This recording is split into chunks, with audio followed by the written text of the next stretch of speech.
What's up, guys? Welcome back to the channel for a Lenovo Legion Go video. We finally got the new Legion Space officially, so this is rolling out for everybody. I don't see it on the website yet, but it did pop up when I opened Legion Space last night. So this update's been out for like 12 or 16 hours from time of me making this video. I've run into a few issues that we'll talk about towards the end, but I do want to go through and just kind of do an overview and show you guys what this looks like and show you around so that you'll have a general idea. Now, when you first get updated and load in, it'll give you some little tips and stuff like that. And then after that, you'll be into the store page. Now you can tab over to the My tab, and this is going to have like your Legion information here, your ID, login, all that, help center, online support, screenshots, just a simple tab all the way over here on the left. And if we tab back over to the right one, we'll go back over to the store that we had launched into. We've got PC featured and popular games here. We've got cloud gaming, which takes you to the same place that it did before, just the Xbox cloud website.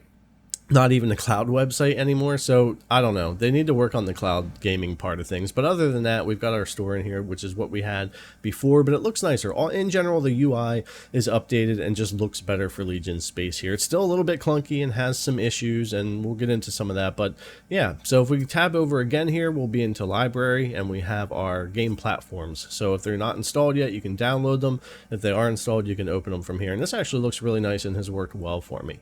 If we go over here, we have refresh, and then we have add a game. So easy enough to check off and add another game or piece of software in here, or add something manually. And then your installed stuff that the device is picking up on here in your library. I've been testing all the new updates to the Nexus games, and that's been working really good for FSR 3.1, which we'll have a video on that as well eventually. If we tab over here to settings, now we have all this fan temperature for the GPU, CPU, and gives you a little bit of information here. It looks really nice. On the bottom, we have all of our different tabs. So performance is the first one. You get this little arrow above everything as you're scrolling around, which does make it easy to see what you're highlighted on. I always had a little bit of issue with that in the older UI, so that's a little bit nicer.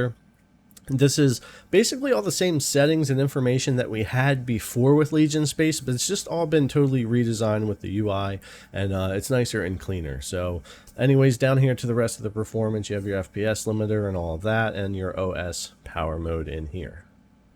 All right, so we'll go back here, and restore default is on the bottom. Now if we go back, we'll check out the next tab on the bottom, which is display, which is your brightness, your resolution, your display refresh rate, and your RSR for AMD. So pretty simple there. We'll go back and we'll hit the next tab, which is going to be audio. So we'll go into audio here. We have our volume, our output device, our microphone, and our input device here. So pretty simple, easy, intuitive here. Nothing major for audio. We'll go back. And then we have disk and disk drive. So you'll see any of your drives here and your SSD. If you click on these, it'll just take you to their main folder. And then down here we have driver update, which used to be in the drivers tab of the old Space. So if we click in here, it'll check for updates. We don't see that, what was it, the chipset driver or whatever that never would go away. Seems like that's fixed, but there were no updates in here for me yet for anything else. But that's where that's at and works just fine there. So we'll go back here, go into the general tab, and this is just your language preference, the clock, your boot into Legion Space, power button light, download path, screenshot folder, your current version, all that stuff here, and your about tab. So that's what we have over in our general for that, and that's everything in our actual settings tab there. So everything down through there, pretty easy, pretty simple to go through. Now if we tab over to our final tab here, we have our controllers. So we have our button mapping. This is actually a really clean, really nice layout. It's kind of similar, some parts of it, to what we had in previous Space, but this is just a little nicer and easier to use. So we'll go in here, you can view and edit your layout just like before.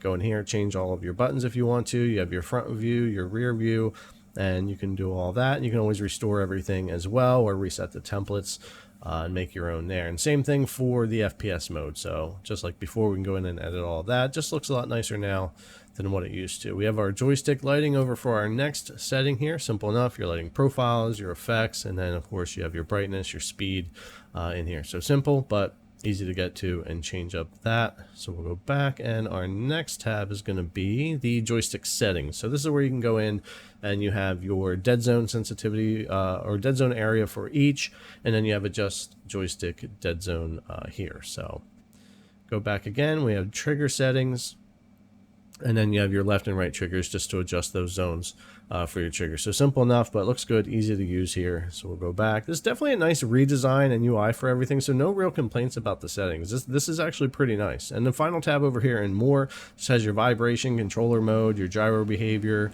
enable touchpad, controller hibernation, the function key shortcut, and being able to change those around, and controller firmware updates and that type of thing here. So pretty simple there. All the settings we used to have, just kind of made to look a lot nicer here, easier to use throughout Legion Space. So this part of the update is actually pretty good. No major complaints. There are some clunkinesses. I had a couple little crashes here or there, but ultimately this looks a lot nicer. I think this is a lot better basis to build off of.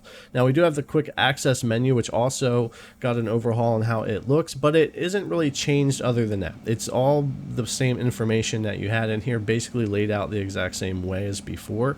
It just looks nicer than it did previously, which is fine. A nice UI update here. There might be a couple little changes here that I'm missing, but for the most part, it's what we had before. My issue is that they did basically fix the frame monitor, which has been an issue for a lot of people. We're going to take a look at that in game, but it still has some issues, at least in my opinion anyway, and the TDP stuff, which we'll talk about as well. But yeah, going down through here, same tabs, same settings and everything we had before, just with a lot nicer look here. Our system quick settings here, which this is actually a good tab. I've actually found myself using this quite a bit when I'm on my go. And then we have our productivity mode and our help center, which has all of our different connections for online community forums and the update site and all that kind of stuff, and power. So that's a complete overview of the new Legion Space and the quick access menu. It definitely looks a lot nicer. I've had a few crashes and clunky times, or times where the quick access menu didn't want to open when I hit it, but for the most part, pretty nice. Into game here, we're going to go ahead and turn on the frame monitor. And it works, which is good, but my only thing is the refresh. The amount of times, like how often this refreshes, just isn't the best. I have the Steam frame rate up there in the top right of the screen there too. It's a little hard to see, but it changes obviously much more often to kind of be more accurate with what frame rate you're getting. And in a game like this where I'm unlocked, it really should be changing more often, especially when I'm moving around. And even some of the other stats, it's just, I don't know, it's just not refreshing that often. And it's not going to be a big deal for a lot of people trying to get just a general idea of how a game is running, but for someone who tests games, or a content creator like me, or I don't know, anybody that just kind of wants to see even more real-time frame rate, it's just not going to really do the job, at least not yet. Now I don't know if this is on purpose, just the way it works, or if it's something that can be fixed, but for me it's kind of an annoyance, but it does at least work now basically. So going over to my monitor, the TDP here, 20 watts performance is usually where I'll be gaming at.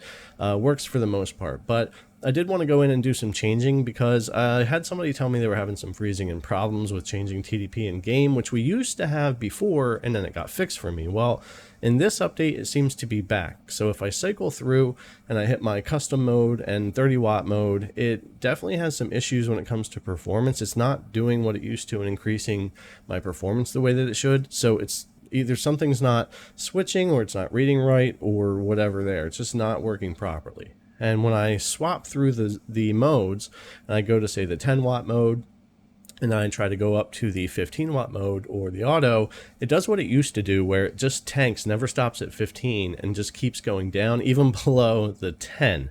And then no matter what you do in game, you can't change the TDP mode again. I had this happen to me over and over again in the past couple hours before putting up the video in a few different games. So my TDP switching and stuff is just kind of broken the way that it used to be when it was fixed before this update. So that's been an issue for me. I don't know if it will be for you. If I reset the game, I can go back into 20 watt mode. Everything's fine, but I can't switch it in game here. So I had to do a lot of switching and fixing there, but I got it to work again. So I don't know. I don't know if that'll be an issue for everyone, but the frame rate monitor and the TDP thing isn't the greatest with this update. I do like how the UI looks. It's much more intuitive. It looks nice. I think it's a good base to build off of from there, but we definitely took a step back in a couple of directions, I think, on a couple of things. So hopefully they'll get us an update out to make this new space even better than it is now and fix some of these issues. Let me know if you guys are having any of these. I don't know if anybody else is going to have these types of things, but let me know. Anyways, guys, thanks a lot for coming and check out the video as always. I really appreciate it,